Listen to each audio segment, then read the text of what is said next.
प्रेम की बात है उदो, बंदगी तेरे बस की नहीं है, सिर दे के होते हैं सौदे, सिर दे के होते हैं सौदे, आशिकी इतनी सस्ती नहीं है, ये तो प्रेम की बात है उदो।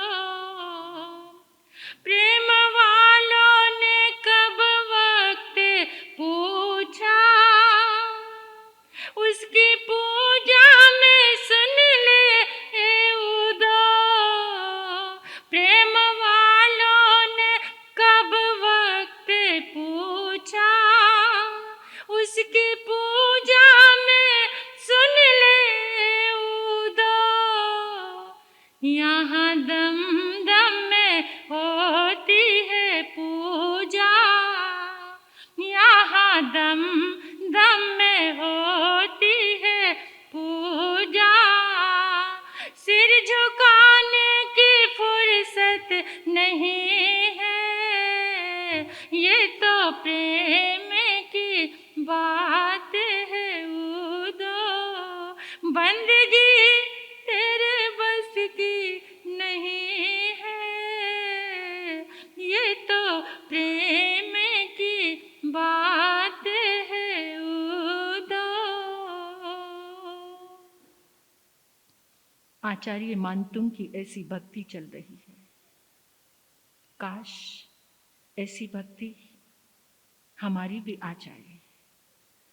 जब ये भक्ति आती है तो अपने आप ही तप प्रारंभ हो जाता है। तप, क्योंकि किसी चीज की फुर्सत ही नहीं होती, हर समय एक नाम। आप भी अपने भीतर में देखो, क्या गुरुदेव की ऐसी भक्ति चल रही है? जालना में रहने वाले, गुरु के चरणों में बसने वालों, क्या गुरुदेव की ऐसी भक्ति हर श्वास में गुरु गणेश सद्गुरु नाथ आए? क्या है? क्या है? पूछो अपने आप से। अगर ऐसी भक्ति है तो फिर सिर झुकाने की जरूरत, क्योंकि पता ही नहीं चलता कब सिर झुक रहा है। और परमात्मा के सूत्र चल रहे हैं। उन सूत्रों में कल प्रसंग चला था, तवेणं भन्ते जीवे किंग जनई।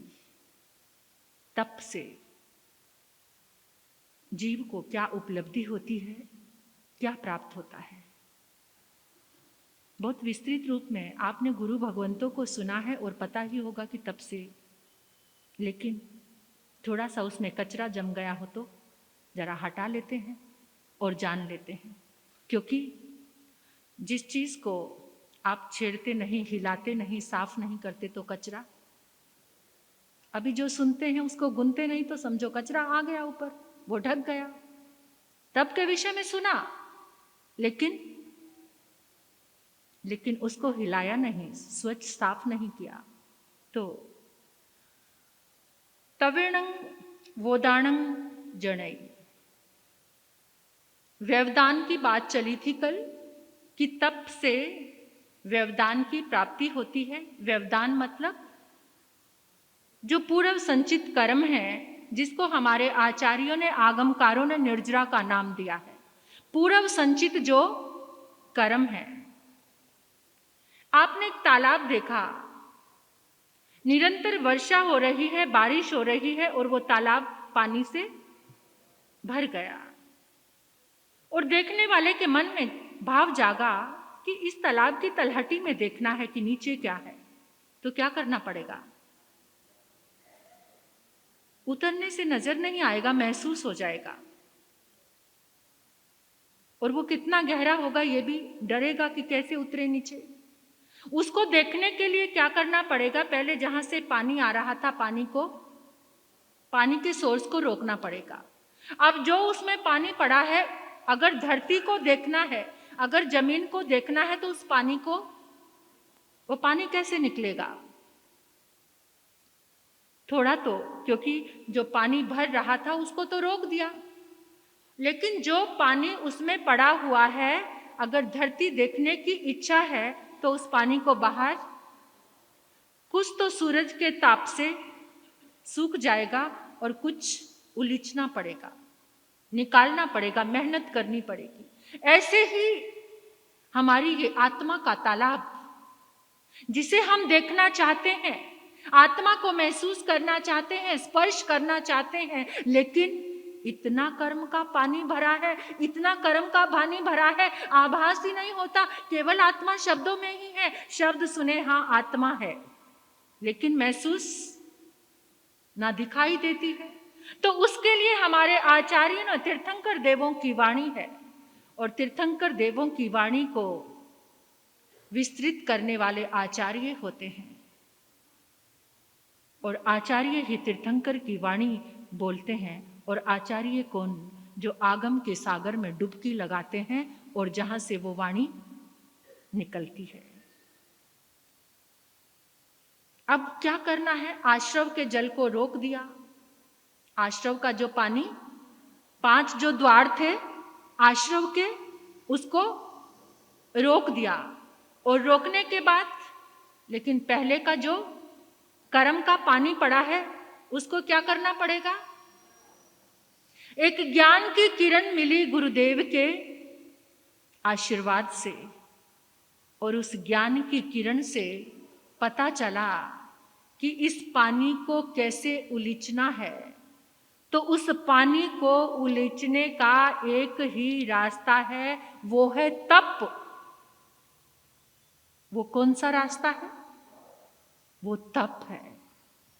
तप से पूर्व संचित जो कर्म है उनका नाश होता है, तभी आत्मा के दर्शन होते हैं। आपने मेहनत की, मेहनत करके दूध का दही जमाया, दही को बिलोया, मक्खन निकला। अब मक्खन के अंदर क्या है? घी है। ये पता है कि इसके अंदर घी है, लेकिन कैसे निकालना? उसको तपाना पड़ेगा। जब उसको आग में तपाया तो छाछ अलग हो गई और घी। तो ऐसे ही इस आत्म रूपी घी का अगर दर्शन करना है तो तप से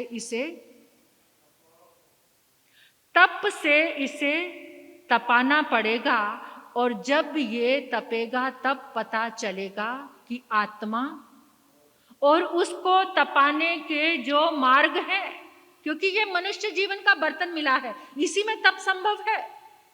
ये जो हमें बर्तन मिला है ये सबसे विशेष है, ये महत्वपूर्ण बर्तन है, लेकिन इसकी कदर कितनी? नर का शरीर पुण्य आया कभी कभी, नर का शरीर पुण्य से पाया कभी कभी।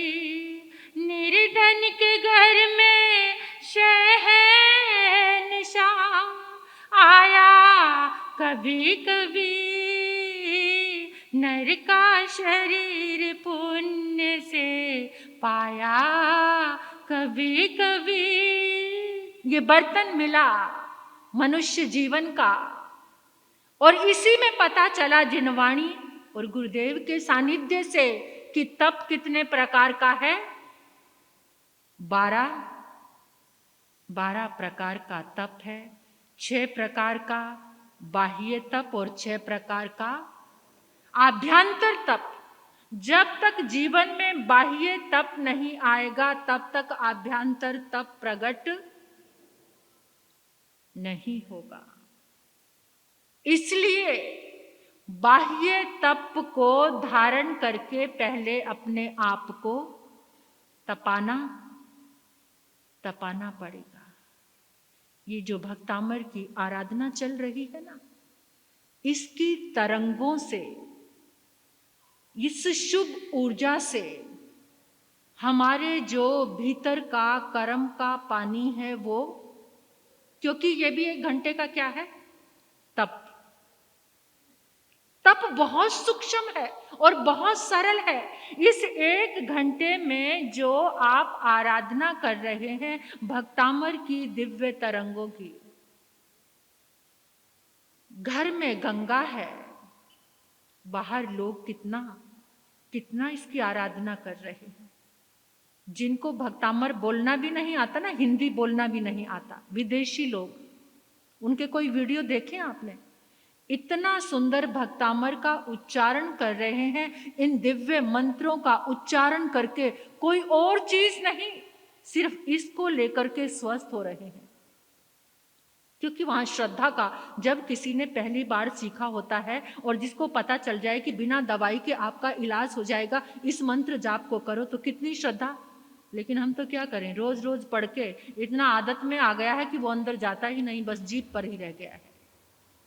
तो यहाँ पर ये जो दिव्य साधना, मुझे लगता है कि इससे पहले ये मंत्र साधना के साथ, और ये मंत्र मेरे बनाए हुए नहीं है, ये आचार्यों ने अपनी आचार्य लब्धि से इन मंत्रों का निर्माण, क्योंकि ऐसे कोई मंत्र का निर्माण नहीं कर सकता, ऐसे कोई मंत्र नहीं बना सकता। जब तक किसी को शास्त्रों का ज्ञान नहीं है तब तक कोई मंत्र की रचना, और जिस समय मंत्र की रचना होती है ऐसे देवी देवता मंत्रों की रचना होने नहीं देते, बड़े कष्ट देते हैं वो आकर के, बड़ा उल्टा सीधा करते हैं।